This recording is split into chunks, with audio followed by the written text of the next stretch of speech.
Hello friends, గత కొన్ని క్లాసుల్లో మనము simple present tense and simple past tense గురించి చెప్పడము జరిగింది. అయితే ఇక్కడ వచ్చేసి సింపుల్ ఫ్యూచర్ టెన్స్ గురించి ఎక్స్ప్లెయిన్ చేస్తాను ఫ్రెండ్స్. సింపుల్ ఫ్యూచర్ టెన్స్ యొక్క స్ట్రక్చర్ ఇట్లా ఉంటుంది friends. Subject plus will plus V1 plus object, దీని యొక్క స్ట్రక్చర్ అన్నమాట. ఇక్కడ నేను వెళ్తాను, ఐ విల్ గో. నేను వెళ్తున్నాను, నేను నిన్న వెళ్తానా.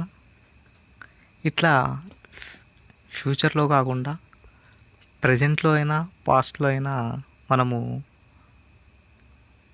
కంపేర్ చేసుకుంటే ఇంగ్లీష్లో మాట్లాడుకోవడము చాలా తేలికగా ఉంటుంది. ఇక్కడ నేను రేపు కాలేజ్కి వెళ్తాను, I will go to college tomorrow. నేను అంటే ఐ,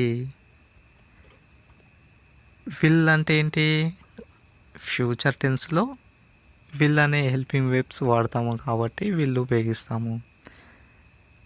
వెళ్తాను, ఎక్కడికి వెళ్తావు, కాలేజ్కి వెళ్తావు. ఎప్పుడు వెళ్తావు అంటే రేపు, I will go to college tomorrow. సబ్జెక్ట్ను ముందు రాసినాము, ఓకేనా. తర్వాత హెల్పింగ్ వెర్బ్ రాసినాము. గో టు అంటే వెళ్తాను అంటే ఇక్కడ గో టు ఉపయోగించాము. తర్వాత కాలేజ్, తర్వాత టుమారో అంటే రేపు. అంటే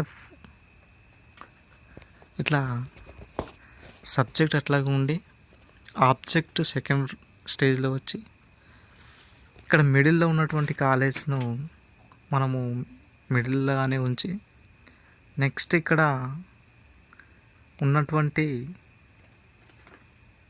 రేపు అనే పదాన్ని లాస్ట్లో రాసుకోవడం జరుగుతుంది. అంటే సబ్జెక్ట్ ఉన్నదాన్ని ఆబ్జెక్ట్లో రాసుకున్నాం అన్నమాట. నెక్స్ట్ వచ్చేసి మీరు రేపు ఇక్కడికి వస్తారు, will you come here tomorrow. మీరు అంటే యూ, వస్తారు అనేది ఖచ్చితంగా will you come here tomorrow అంటాం. లేకపోతే ఇంకో ఎగ్జాంపుల్ చెప్పాలంటే అతడు రేపు ఆఫీస్కి వెళ్తాడు అంటే he will go to office tomorrow. ఇట్లా నెక్స్ట్ చూసుకున్నట్లయితే సింపుల్ ఫ్యూచర్ టెన్స్లో అతడు రేపు కాలేజ్కు వెళ్తాడు అంటే he will go to college tomorrow. అతడు అంటే సబ్జెక్ట్, కాలేజ్కి వెళ్తాడు ఈ సబ్జెక్ట్ను మనము స్టార్టింగ్లో రాసి ఇక్కడ ఫ్యూచర్ టెన్స్లో ఉన్నటువంటి హెల్పింగ్ వెర్బ్ ఏదైతే ఉందో విల్ను ఇక్కడ రాసుకున్నాము. వెళ్తాడు అంటే గో టు అంటాము.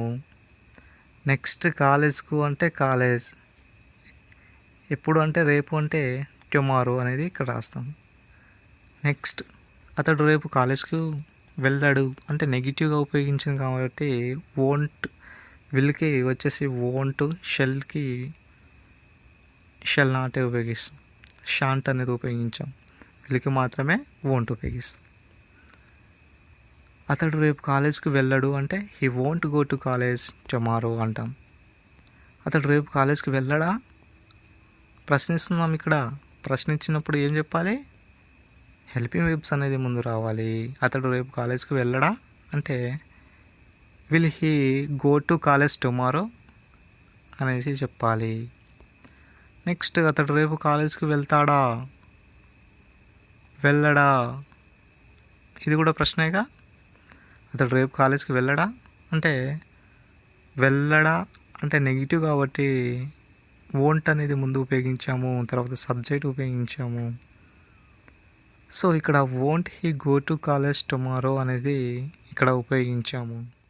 ఇక్కడ నెక్స్ట్ వచ్చేసి అతడు రేపు ఇంటికి వెళ్తాడు అంటే he will go to house tomorrow, లేకపోతే హోమ్ అనేది పెట్టుకోవచ్చు.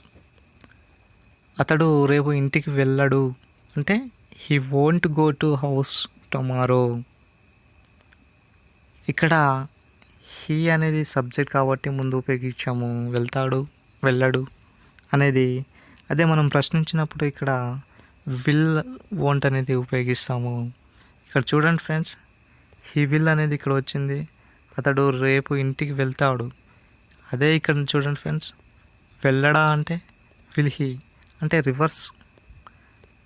ప్రశ్నించినప్పుడు ఈ యొక్క ప్రశ్నాతత్వాన్ని మీరు గమనించినట్లయితే మీరు తొందరగా స్పోకెన్ ఇంగ్లీష్ను మాట్లాడగలుగుతారు. ఇక్కడ next he won't go to house tomorrow, he won't అంటాం. అతడు రేపు ఇంటికి వెళ్ళడా అంటే విల్ హీ ఉపయోగించాము. అతడు రేపు ఇంటికి వెళ్ళడు అంటే ఖచ్చితంగా హీ వోంట్ అంటున్నాము. అదేవిధంగా అతడు ఇంటికి వెళ్ళడా అంటే వోంట్ హీ గో టు అంటాము. ఓకేనా. అతడు రేపు ఇంటికి వెళ్ళడా అంటే won't he go to house tomorrow. అతడు రేపు ఇంటికి వెళ్ళడా అంటే will he go to house tomorrow.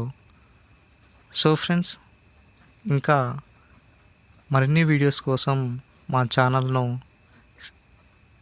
Subscribe చేసుకోండి అండ్ షేర్ కూడా చేయండి. Thank you friends, thank you one and all.